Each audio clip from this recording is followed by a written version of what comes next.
আমি বলতে চাই, আমি নামতেই আপনাদের এত অবস্থা এত খারাপ, আর ইনশাআল্লাহ আমি যদি নেমে যাই আপনাদের কি অবস্থা হবে বলেন। আমি মেড ইন নারায়ণগঞ্জ, আমার অস্তিত্ব আমার শিকড় অনেক গভীরে। আপনারা চাইলেই আমাকে মাটি করে দিতে পারবেন না। দেখেন, আমার এটা একটা সৌভাগ্য, কোরআনের একটি অক্ষরের হাজার হাজার খণ্ডের মূল্য আমার নাই।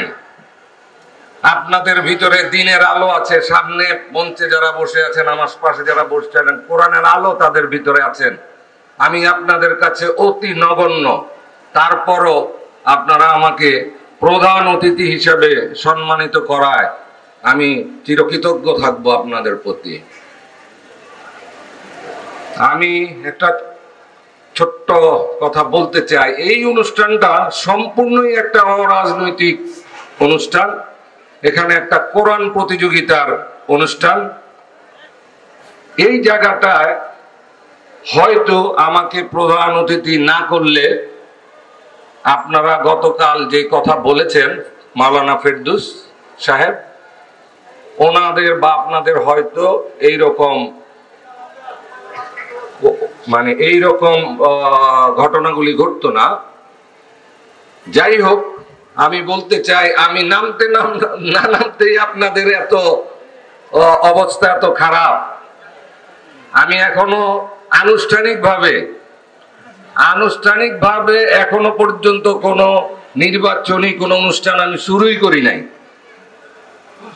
আমি এখনো পর্যন্ত চিন্তা ভাবনার মাঝামাঝি আছি।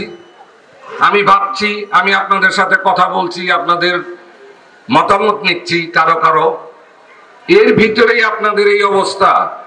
আর ইনশাআল্লাহ আমি যদি নেমে যাই আপনাদের কি অবস্থা হবে বলেন। সো আপনারা গত পরশুদিন থেকে বিভিন্ন সময়ে সামাজিকভাবে এই অনুষ্ঠানকে বাধাগ্রস্ত করার জন্য বিভিন্নভাবে আপনারা চেষ্টা করেছেন। যে একটা জিনিস মনে রাখবেন, যে আমি এই এলাকারই সন্তান, নারায়ণগঞ্জে, আমি নারায়ণগঞ্জবাসীকে বলতে চাই, আমি মেড ইন নারায়ণগঞ্জ। আমার অস্তিত্ব আমার শিকড় অনেক গভীরে। আপনারা চাইলেই আমাকে মাটি করে দিতে পারবেন না।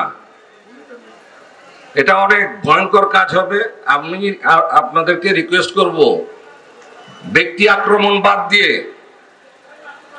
সামাজিকভাবে যদি কোনো কথা থাকে আপনারা আসেন, কথা বলি, তারপরে সমস্যা কি আমরা ওইভাবে দেখি, কিন্তু ধাক্কাধাক্কি করেন না।